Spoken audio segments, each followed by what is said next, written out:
Assalamualaikum warahmatullahi wabarakatuh. Waalaikumsalam warahmatullahi wabarakatuh. Udah 3 kali salam loh Pak. Ya? Udah 3 kali salam. 3 kali salam. Alhamdulillah. Ini kita lanjut ke part 3. Dan judul untuk ini adalah bagaimana orang tua menjadi guru bagi anak di rumah. Ya.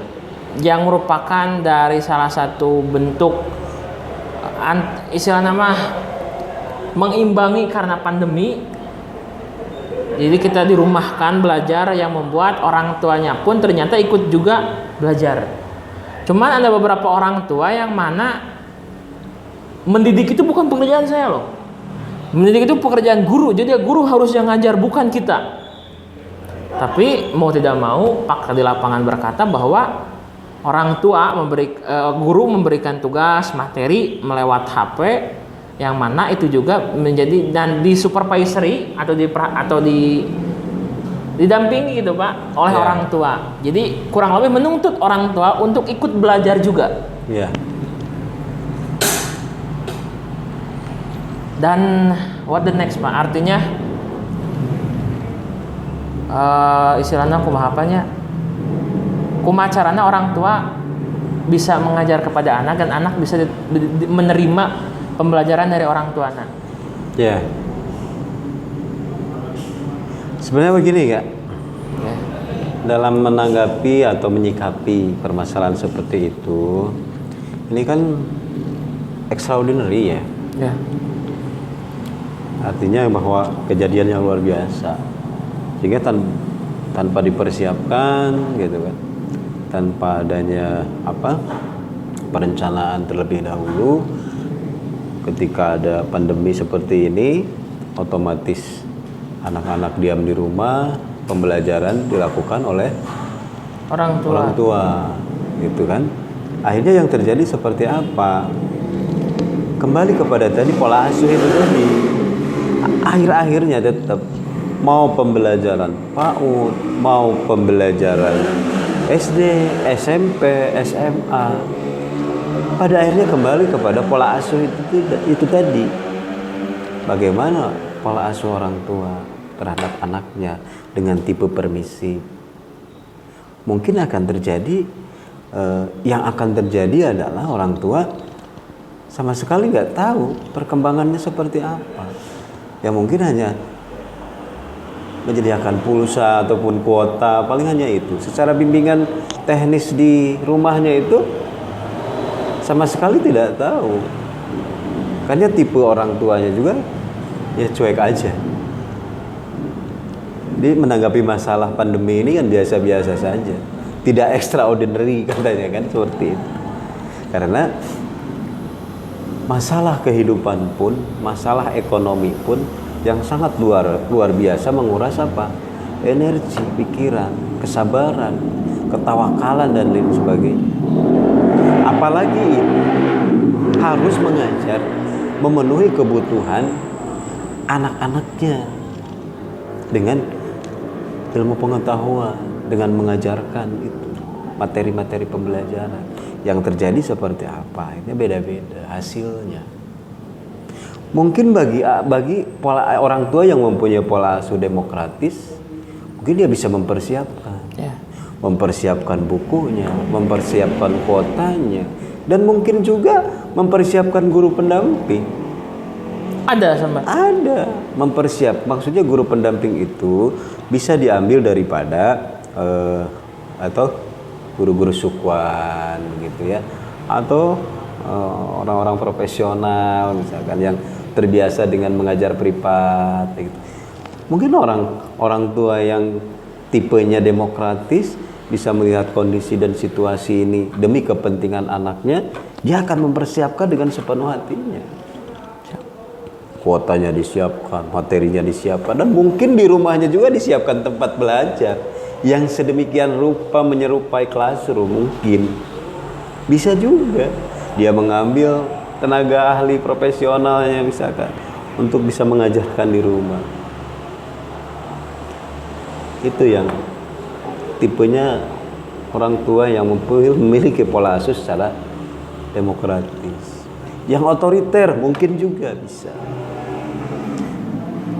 anak-anak suruh diam di rumah, jangan kemana-mana.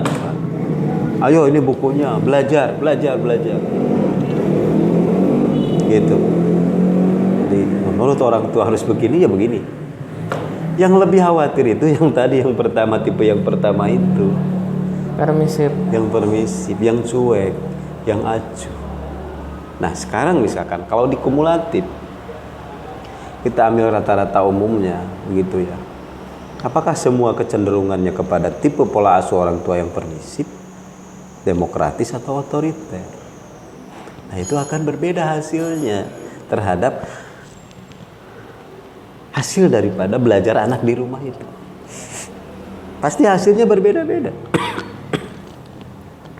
Itu yang pertama dari pola asuh. Yang kedua dari latar belakang. Satu, latar belakang ekonomi. Bagi keluarga yang berkecukupan, mungkin ya tidak masalah.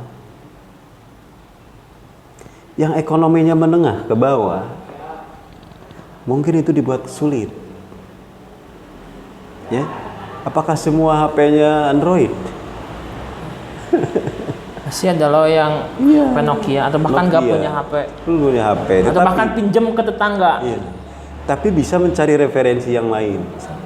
Tapi kan dikirim lewat email mungkin ya, atau lewat aplikasi itu ya. Ya di situ mungkin kalau yang ekonominya menengah ke bawah akan merasa kesulitan, Tapi saya yakin dengan keterbatasan yang ada bagi orang tua dengan latar belakang ekonomi yang berbeda-beda, tetap proses pembelajaran dilakukan. Dengan segala keterbatasan. Nah ini yang lebih parah lagi yang tadi itu, yang cuek itu tadi, orang tua yang cuek. Hasilnya seperti apa ya? No care. Iya, no comment kan akhirnya. Makanya ya ini extraordinary, suatu kejadian yang luar biasa. Semua tidak bisa memprediksi apakah pandemi ini akan cepat selesai, akan cepat berakhir, atau mungkin malah semakin parah. Nauzubillah min dzalik itu kalau seandainya terjadi ya. Tapi mudah-mudahan dengan secepatnya bisa kembali normal sedia kala, anak-anak bisa kembali tatap muka, bisa ke sekolah, bisa berkumpul dengan teman-temannya, bisa belajar dengan guru-gurunya, dan semuanya bisa mengharapkan dengan kondisi yang lebih baik lagi, begitu itu harapannya. Kalau menurut saya berhasil atau tidaknya daring itu ditentukan kepada bagaimana pola asuh yang dibentuk oleh orang tua. Karena standarnya apa? Untuk pembelajaran daring itu standar yang digunakannya apa? Apakah semua memahami standarnya? Protapnya, kan? SOP-nya seperti apa? Yakin semua orang tua itu akan berbeda-beda dalam penerimaan, merespon, melakukan kegiatan pembelajarannya. Dilihat dari latar belakang ekonomi, kemudian dari latar belakang pendidikan, ya, latar belakang pendidikan. Mungkin kalau orang tuanya dan keluarga besar sebagian besar misalkan pendidik, gitu ya, mungkin lebih mudah mengarahkannya. Informasi cepat, ya, bisa diketahui karena orang tuanya mengerti dan paham gitu tentang informasi yang ada, bagaimana pembelajaran dari gitu. Yang latar belakangnya orang yang sibuk, misalkan pengusaha, misalkan, itu kan akan beda lagi penerimaannya juga. Mungkin latar belakang pekerjaannya bertani, berladang, itu akan berbeda juga perlakuannya terhadap anak-anaknya juga hasilnya. Yang pada akhirnya adalah harapan saya dengan usaha dan jerih payah dari seluruh orang tua dengan berbagai macam latar belakang ekonomi, sosial, budaya, itu mudah-mudahan hasilnya yang terbaik buat mereka gitu. Selalu optimis lah dan selalu husnudon terhadap apa yang diupayakan, yang diusahakan. Pemerintah sudah bersusah payah sedemikian rupa membuka fasilitas, menyiapkan sarana dan sebagainya. Adapun hasilnya ya itu ikhtiar. Hasil daripada ikhtiar kita ya seperti itu hasilnya. Permasalahan ada kekurangan, ada kelebihannya itu ya manusiawi ya, namanya juga manusia gitu ya. Yang penting kita sebagai masyarakat berharap pandemi ini cepat berakhir, cepat berlalu gitu, supaya kegiatan rutinitas di sekolah, perekonomian, perdagangan, apapun itu bisa dilakukan dengan sedia kala dengan normal. Semua merindukan itu. Saya yakin di kampung, di kota, pengusaha, petani, pedagang, termasuk kita sebagai seorang terapi, seorang trainer, pembicara dan trainer kan mengharapkan seperti itu. Yang diharapkan itu berlalu cepat berlalu. Ini kejadian yang luar biasa. Kalau tidak didasari dengan rasa keimanan kita, mungkin banyak orang yang dikambing hitamkan. Rupanya sudah menguap gitu. Iya, kalau tidak didasari dengan rasa keyakinan keimanan bahwa ini adalah bentuk ujian dari Allah, kalau kita tidak bisa menerima dengan secara lapang dada dan ikhlas, mungkin banyak orang yang dikambing hitamkan. Datangnya corona ini nyalahkan itu, kurang tanggap ini, kurang tanggap itu kan. Ya udah, kita kembalikan saja kepada Allah Subhanahu wa taala. Innamal apa ayatnya? Innamal masul rukmal akhlak. Bukan. Astagfirullahaladzim. Mana itu? Kalau tidak salah, innamal musibah qalu inna asobatkum musibah. Oke. Qalu inna lillahi wa inna ilaihi raji'un. Musibah itu turun dari Allah gitu ya. Datangnya dari Allah dan kita kembalikan juga kepada Allah Subhanahu wa taala. Seluruh ikhtiar dan upaya kita sudah lakukan bersama-sama, baik pemerintah, masyarakat, elemen masyarakat, pakai masker, sanitizer, tes suhu tubuh dan lain sebagainya, itu bentuk ikhtiar. Dan semuanya diserahkan kepada Allah Subhanahu wa taala. Hasilnya apapun itu patut kita hargai.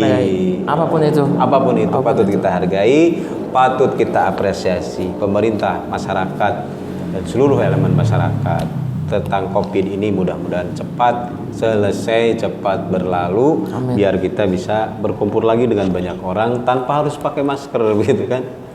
Nanti bisa-bisa maskernya ini selesai di sini, bisa di sini karena sudah panas terus otaknya gitu kan. Luar biasa.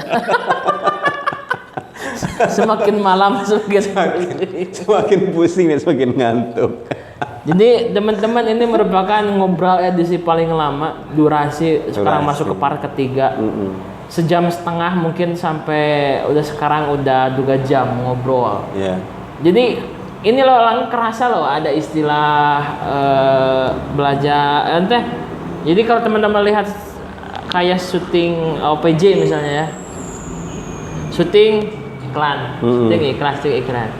Kalau kita syuting nggak ada iklan, syuting lagi kosong lagi iklan. Jadi memang kerasa loh begitu Pak. Iya. Ritme artisnya kerasa loh. Barangkali memang belum jadi artis gitu Pak, tapi langsung merasakan. Ya, ini masker juga bisa jadi tisu.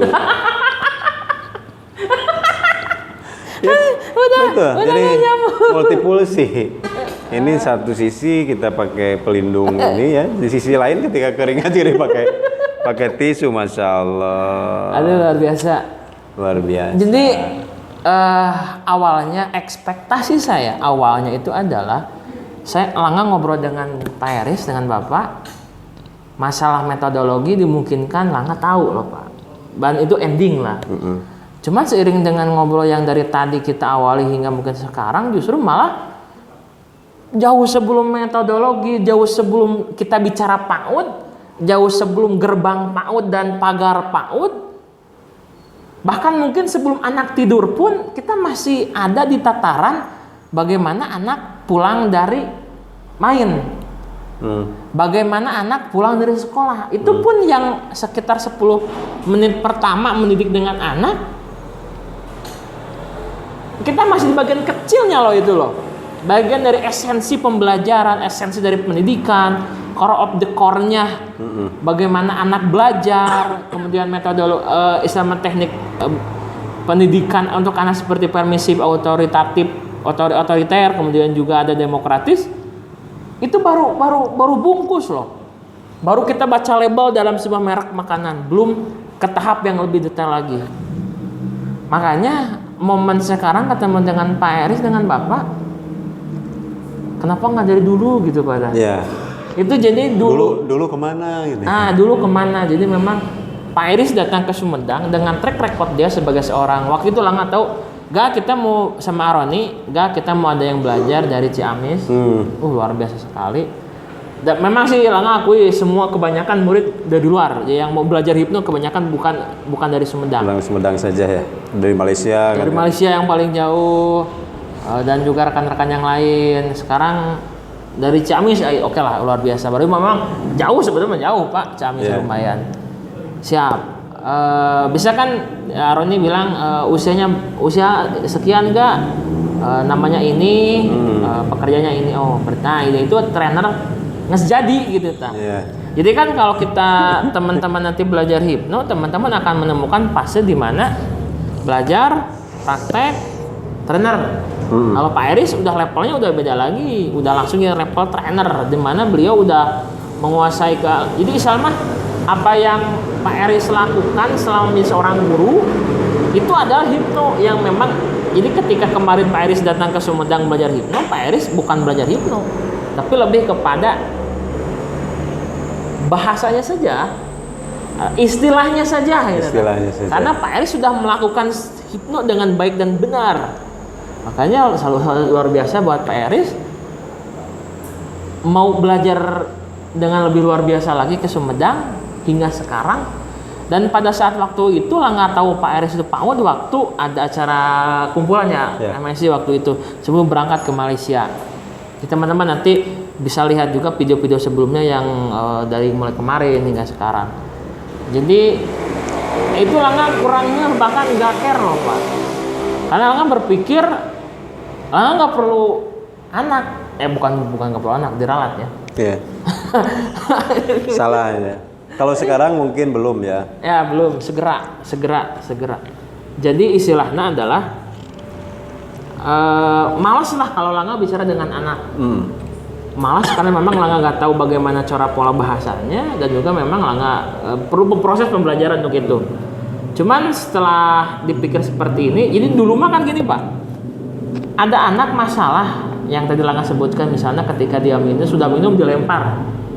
Yang Langa ingin kejar itu bukan anaknya, orang tuanya. Jadi Langa merasa nggak perlu lo belajar bahasa untuk anak. Masa bodoh, malas dan semacamnya. Tapi kan ternyata dan Langa memilih untuk meningkatkan ngomongan kolotna lah. Kajian yang ngadu logika gitu dengan orang tua. Tapi kan memang seiringan perkembangan zaman, perkembangan waktu hingga sekarang, ternyata Langa wajib belajar bagaimana berkomunikasi dengan anak dan teman-teman dan semuanya juga wajib loh kita menjadi bagian terindah dari kenangan anak. Jangan sampai apa yang dikenang oleh anak itu adalah ketika orang tuanya ngamuk-ngamuk sambil mukul bawa tas dikekenyang leungeuna budakna jejeritan. Hindari ada kenangan seperti itu. Jadi sedih loh jadi sebetulnya gitu Pak. Luar biasa. Jadi sekarang udah 11 menit. Berapa menit ini? Mau di-endingkan lagi Pak? Enggak, baru berapa menit? 11 menit. Baru 11 menit? Oh masih banyak ya waktunya. Ini season ngalir ngidul lah. Oke, bisa. Jadi teman-teman sebetulnya memang kalau kita Pak Eris gak awal masalah ilmu, teman-teman nanti Langa sinukan Pak ya nomor HP Bapak yang ingin konsultasi, ingin ngobrol bagaimana sekolah seperti ini, bagaimana orang tua seperti ini, anak saya kok seperti ini, bagaimana dan lain semacamnya. Lebih keren lagi jika memang ada sebuah event organizer atau mungkin juga rekan yang memang bisa bekerja sama mengadakan seminar, namun tetap dengan protap kesehatan.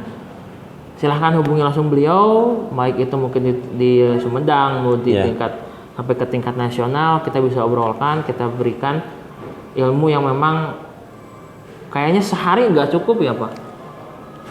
Saya pernah pelatihan sampai 7 hari. Berarti ini mungkin 2 minggu lah, oke lah. 2 Ya, minggu. bisa. 2 minggu. Jadi memang Karena di pelatihan saya kan ada pelatihan yang memang betul-betul pure untuk melatih calon guru yang sama sekali belum ada pengalaman jadi guru, itu bisa sampai 7 hari gitu. Karena pertama pelatihannya adalah bagaimana menanamkan paradigma PAUD yang sebenarnya. Kemudian diajarkan juga mereka pentingnya pendidikan PAUD. Nah, kemudian diajarkan lagi tentang masalah bagaimana metodologi pembelajaran PAUD.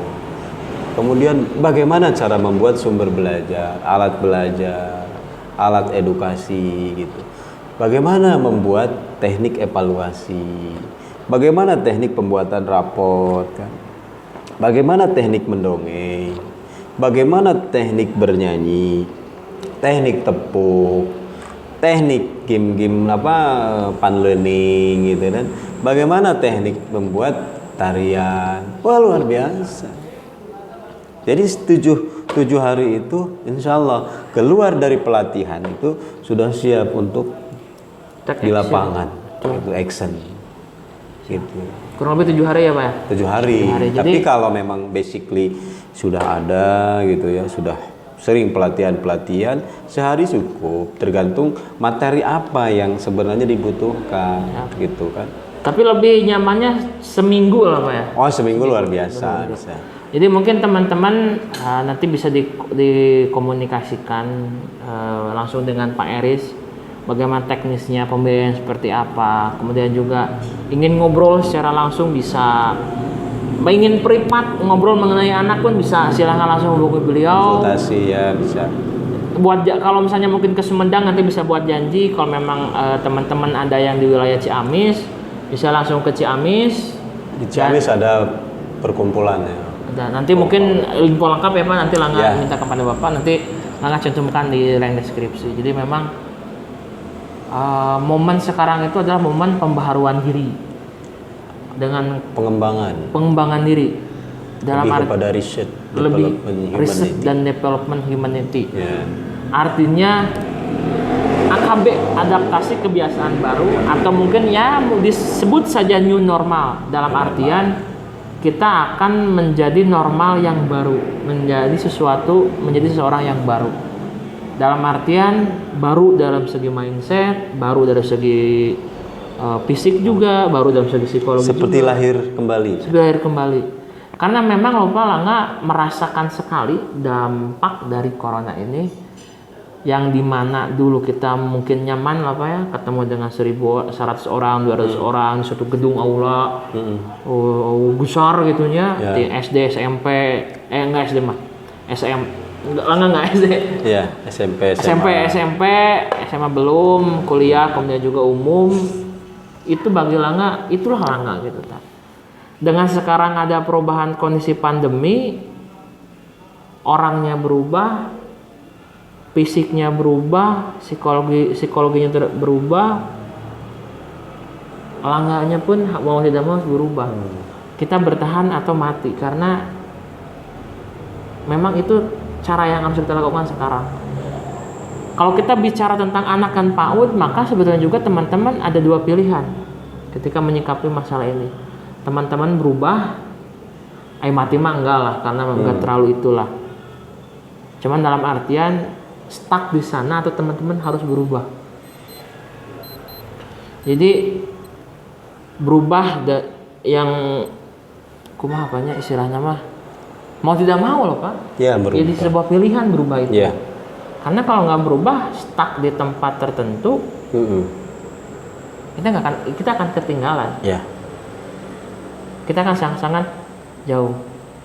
Apalagi sekarang banyak di kondisi new normal, kondisi PAUD, pokoknya semua instansi pendidikan, lembaga pendidikan kena, luar biasa sekali. Tapi hikmahnya juga luar biasa. Hikmahnya luar biasa sekali. Ya. Ini kan bisa jadi satu momentum buat masyarakat betapa pentingnya dalam mendidik. mendidik anak. Siapa yang nyangka di saat kondisi pandemi ini orang tua bisa mendampingi anaknya di rumah. Kalau tidak ada pandemi ini, mungkin kita akan semakin acuh ya, dengan anak. dengan anak.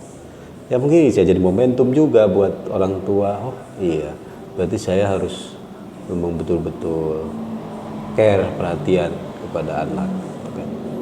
Kemudian juga hikmah juga yang paling besar juga buat kita dan semua adalah bagaimana mempertahankan hidup, mencari peluang di dalam masalah. Ini kan masalah yang sangat besar, tapi di balik masalah ini pasti ada sembunyi peluang yang sangat besar juga.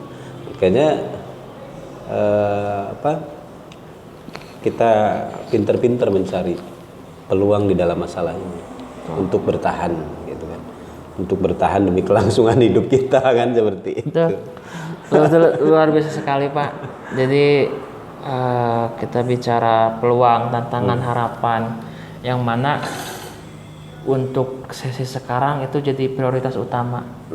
Karena bagi kita, khususnya bagi Langga yang bukan seorang pekerja kantoran, ya, yang dituntut sama untuk saya juga dapat uang dari luar, yang membuat kalau Langga menggunakan cara yang lama, uang akan sangat sulit untuk didapatkan dengan cara itu di tahun sekarang. Ya. Berarti mau tidak mau Langga juga harus bisa berubah, menyesuaikan dan beradaptasi dengan sesuatu yang baru. Jadi melalui YouTube, tempat yang memang menurut Langga cocok, saling berbagi, saling introspeksi, saling refleksi diri. Dan sebetulnya Pak ya, kalau teman-teman lihat di belakang kita ya, di belakang teman-teman itu ada sebuah bor. Itu merupakan awal mula kisi-kisi sebetulnya. Yang ingin kita sampaikan pada satu sebetulnya, pada satu tadi video tadi, cuman ternyata luar biasa sekali berkembang menjadi hingga ke bagian ketiga. Dari mulai awal masuk, diagnosa, kondisi emosi, apa itu Pak?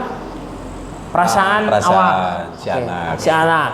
Kemudian kita akan memberi tanda bintang dengan emosi yang berbeda. Dari mulai yang smile, yang standar, sampai yang bengkok lah seperti itu. Cemberut.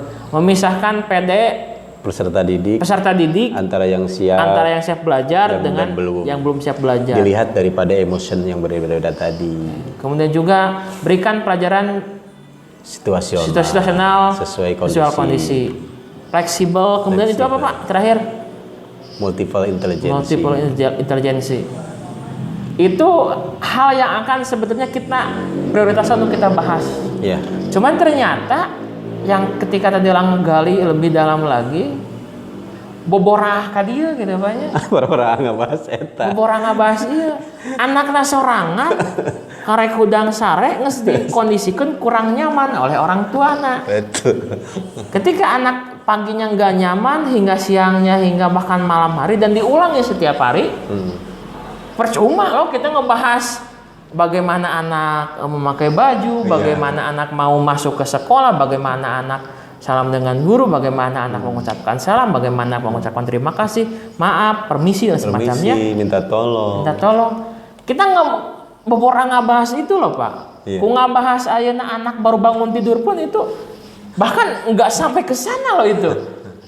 Jadi memang luar biasa sekali. Sekali lagi teman-teman, kalau mungkin nanti sesi ke depan teman-teman ingin ngobrol langsung dengan Pak, pokoknya langsung hubungi Pak Eris atau juga bisa menghubungi saya misalnya kapan Anda Pak Eris ke Sumedang nanti dikabari. Siap. Jadi kita memang welcome lah. Ya, jadi sekali lagi teman-teman ya, ketika Langga bicara dan mendengar dan menyimak mengenai pendidikan anak yang seluar biasa itu Langga dapatkan mungkin cuma satu dari Ayah Edi, sekelas Ayah Edi yang notabene itu udah level nasional, udah jadi pembicara luar biasa, idola saya juga. Dan itu semua kurang lebih secara detailnya lagi saya temukan loh di Pak Eris. Jadi gak perlu saya jauh-jauh, cukup saya modal HP atau enggak juga mungkin saya sengaja mau belajar ke Ciamis. Very welcome sekali gitu. Jadi aset loh Pak. Jadi Pak Eris punya rekan-rekan semua yang ada lingkungan Langga itu unlimited.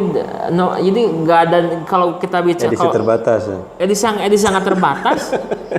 Plus juga kalau kita dibeli lembaran uang dengan nominal angka nggak ada ujungnya karena nilai ilmu dan pengalaman dan praktisi itu yang membuat orang-orang di sekitar Langga itu mereka orang-orang luar biasa. Pak Eris, Bu Ike, Bunda Yayat, Ustadz Kiki, Erwin, Teh Aida, Teh Ritni, Pak Heri, Arudi dan semacamnya semuanya dalam lingkungan Langga. Mereka orang luar biasa dan itu Langga sangat support sekali. Langga berada di lingkungan mereka. Iya. Karena memang ilmu itu semakin kita gali semakin banyak yang kita tidak ketahui. Semakin bodoh loh Pak. Iya, artinya Semakin bahwa bodoh. banyak sesuatu yang baru yang sama sekali kita tidak bisa menduga kan. Makanya pentingnya di situ mencari ilmu, terus sering berbagi ilmu, berbagi wawasan, berbagi pengalaman gitu. Perlu teman-teman ketahui ketika teman-teman mendengar kata mendengar hipno, maka istilah nama kumapanya itu basic keilmuan yang lain. Artinya ketika teman-teman belajar hipno, teman-teman akan membuka gerbang bagi ilmu-ilmu yang lain. Langga dengan sombongnya, dengan pengalaman sebut saja 3 tahun berkecimpung di dunia hipno, NLP, coaching, kemudian juga dan lain semuanya, sehingga Langga juga menemukan keilmuan-keilmuan yang baru.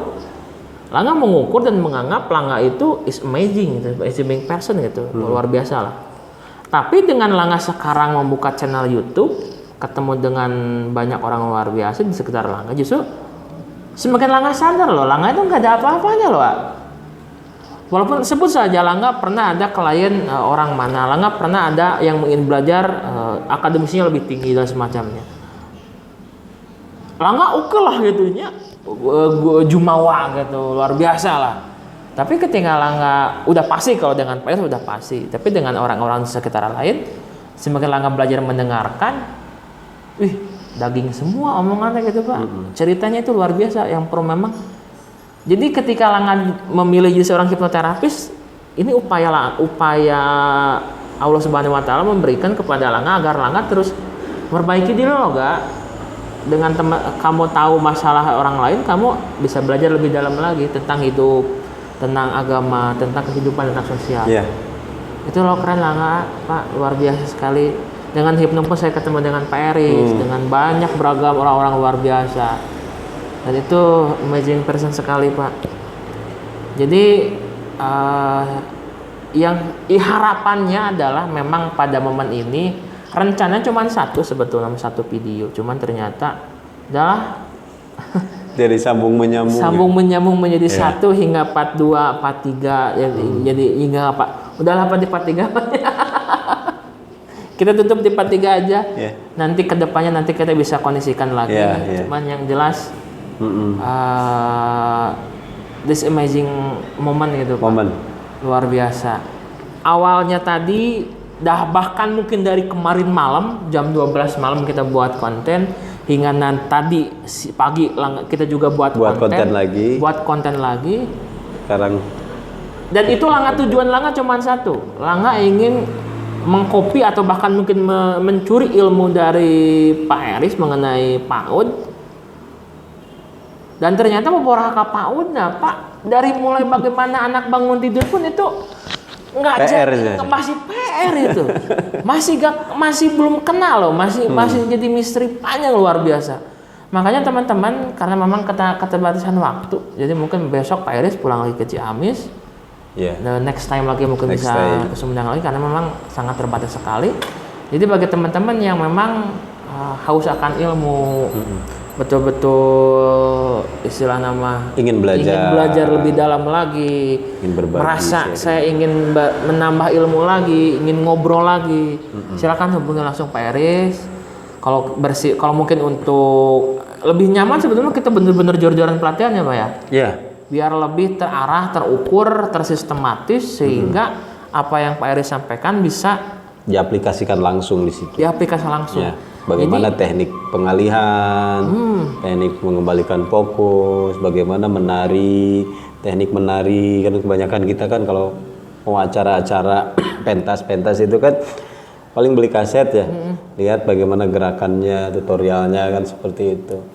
Ini kita bisa buat tari. tarian sendiri. Kita buat tarian sendiri yang dihasilkan daripada anak-anak itu.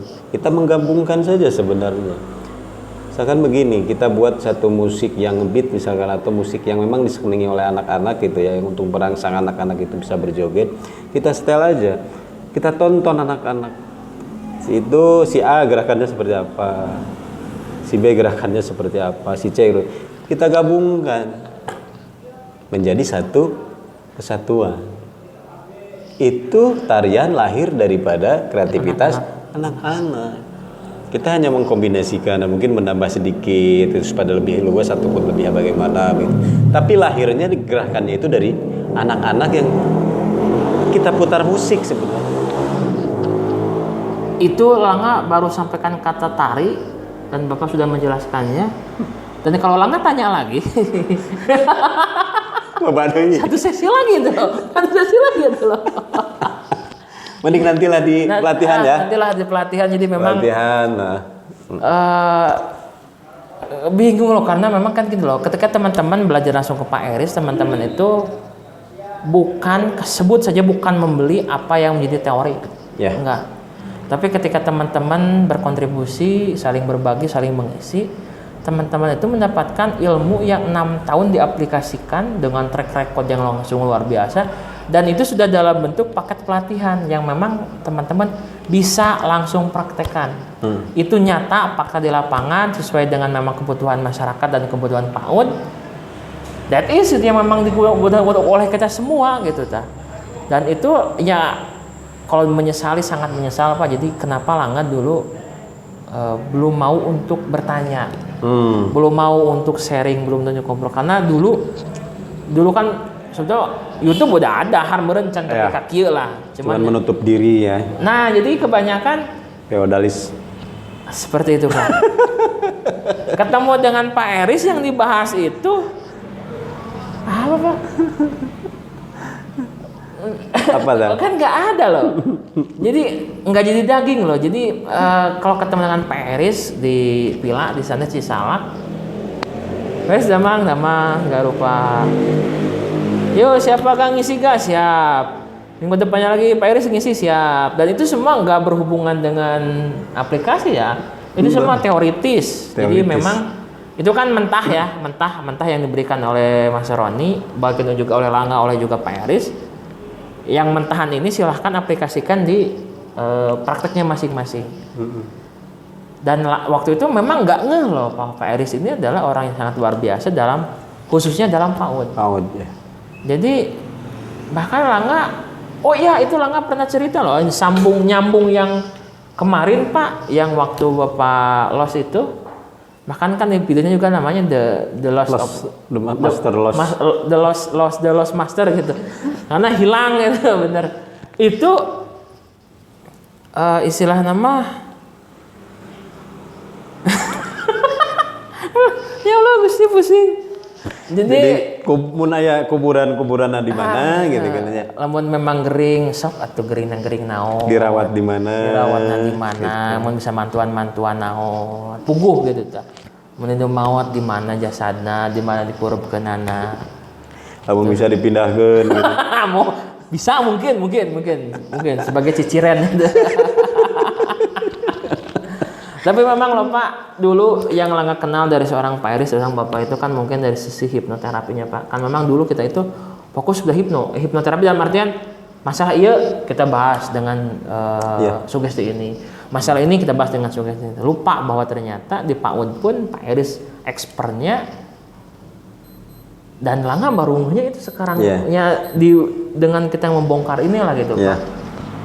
Dan itu luar biasa sekali. Jadi padahal mau Langga baheula gitu. Ya memang lah kita nggak bicara masa lalu, kita bicara masa depan. Memang sudah jadi alurnya. Ya pandemi semoga segera berakhir Pak. Amin. Insya Allah cepat berakhir. Ya. Yakin lah. Karena asli loh. Kalau tadi Langga bertanya ya Pak, coba Pak menari itu kalau dibuat anak bagaimana? Itu nggak ada endingnya loh Pak. Itu baru menari loh. Panjang itu. Itu sangat panjang. Itu baru menari, kemudian juga bercerita, mendongeng, kemudian juga joget, kemudian juga hiburan, fun learning juga itu nggak akan ada batas kesempatan untuk belajar dan menggali itu semua. Karena kalau kita bicara kepada Pak Heris, yang beliau sampaikan itu pengalaman 6 tahun yang dibuat dalam waktu durasi 5 menit, 10 menit. Ya, pengalaman 6 tahun, 7 tahun ditunjang lagi dengan apa? Keilmuan. Akademisi juga. Kan akademisnya linier. Kalau saya dari mulai S1-nya pendidikan dasar, S2-nya juga pendidikan dasar. Jadi terfokus ke situ. Gitu. Dan disuruh dijelaskan dalam waktu durasi 30 menit. Sakuma ngompres waktu genap tahun yang pengalaman luar biasa beliau dibuat dalam waktu durasi 40 menit, itu ekstrim loh. Itu naon-naon. Dimulai bagaimana cara membuat anak bisa bangun pagi pun itu belum kejawab gitu. Itu bisa di satu sesi loh. Belum lagi buat APE, belum lagi buat tari, bagaimana teknik mendongeng, bagaimana teknik bercerita, itu belum kan? Belum dibahas. Jadi dari tadi, jadi karena menggali itu Pak, jadi proses menggali itu, jadi Langga temukan ternyata kita jangan dulu bahas PAUD lah, jangan dulu bahas PAUD, jangan dulu bahas masalah menggambar, bernyanyi segala rupa. Bagaimana membuat anak bisa bangun tidur tepat waktu di pagi hari pun itu udah jadi prestasi dan itu belum dibahas loh Pak. Belum. Jadi memang durasi 3 jam ini dari mulai tadi hingga sekarang bahkan kita nggak menyentuh apa-apa loh Pak. Kita lebih kepada esensinya lebih dalam gitu Pak. Tapi mungkin selanjutnya karena dengan seiringnya waktu setelah di belakang layar sama Pak Heris bagaimana teknik dan metodenya. Cuman yang jelas Langga mengajak buat rekan-rekan semua, sekarang masih dalam kondisi lockdown, kita tetap lakukan yang namanya protokol kesehatan. Kita adakan pelatihan, kita adakan seminar yang memang ngebahas mengenai hal tersebut. Kalau Langga sih fokusnya Pak, kalau Langga menyampaikan kepada guru menyampaikan kepada orang tua, it's okay, itu bagus sekali.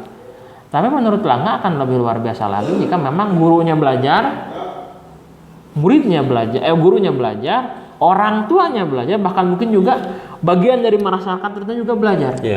Biar nanti kita memiliki suatu kesinambungan yang luar biasa. Jadi pihak masyarakat ikut berkontribusi besar, pihak pemerintah ikut berkontribusi besar, pihak sekolah juga berkontribusi besar. Jadi kita menciptakan lingkungan yang mana sinergi. Jadi anak-anak itu benar-benar hadir ada di tempat yang seharusnya mereka ada. Usia berapa tahun mereka memang untuk main, semua menghargai, semua mengakui bahwa anak untuk main gitu. Kalau memang anak usianya untuk belajar tahap ini, masyarakat pun mendukung untuk ke tahap sana. Jadi kalau kita tidak dilakukan sekarang, maka generasi selanjutnya akan tercipta generasi yang sama dengan yang dulu, di mana cara mendidik anak itu hanya terfokus kepada apa yang selama ini dia rasakan. Langga, sebut saja orang tua Langga pilot, apakah Langga akan jadi pilot? Belum tentu. Tapi 90% kemungkinan anaknya akan didoktrin untuk jadi pilot. Orang tua Langga seorang guru, memang guru sih dulu, guru gitu dah. Kurang lebih beliau juga menyampaikan bahwa jadi guru itu poin plusnya ini. Dan waktu itu Langga memang ada pilihan untuk memilih ataupun tidak. Cuman 80% apa yang disampaikan oleh orang tua mengenai pekerjaan itu akan ditanamkan, didoktrin kepada anaknya. Kalau orang tuanya polisi atau tentara mungkin juga akan seperti itu, walaupun tidak semua kemungkinan. Orang tuanya dokter, dimungkinkan sekali anaknya didoktrin juga untuk menjadi seorang dokter. Kalau orang tuanya adalah seorang pengacara, dimungkinkan juga anaknya diberi pilihan untuk seorang pengacara. Dan lain semua. Yang mana kita, bahkan bukan kita, Langga sendiri lupa bahwa ternyata anak Langga itu potensinya adalah seperti ini. Namun malah dimasukkan dalam kondisi seperti ini. Dulu ini Pak Langga ada suatu meme di YouTube tentang seperti ini Pak. Kalau kita mengukur suatu kehebatan hewan dari bagaimana dia naik pohon, maka selama itu juga ikan tidak akan pernah menang. Artinya dengan tolak ukur anak itu dilahirkan berbeda. memiliki ciri khas, memiliki keunikan, bakat dan minat berbeda. Namun dikarenakan suatu kondisi lingkungan dengan tolak ukur yang telah ditentukan, anak kurang lebih dimungkinkan dan kecenderungan dipaksa untuk mengikuti suatu tolak ukur yang mana dia akan kalah di tolak ukur itu. Dia akan menjadi urutan terendah dalam ditolak ukur itu karena tolak ukurnya berbeda dengan apa yang dia miliki. Dan itu menjadi inti dasar seorang anak untuk tumbuh. Artinya kalau masa kecilnya penuh dengan tekanan, penuh dengan ancaman, bahkan mungkin penuh dengan kekerasan, maka Ya, dewasanya pun dia akan menjadi seorang yang seperti itu. rendah diri. Jadi memang itu jadi perlu jadi bahan kajian kita Ya, semua. itu kajiannya di multiple intelligence.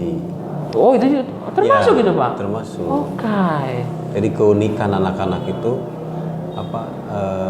majemuk ya. Kecerdasan majemuk. Banyak sekali. Ada 9 kecerdasan majemuk.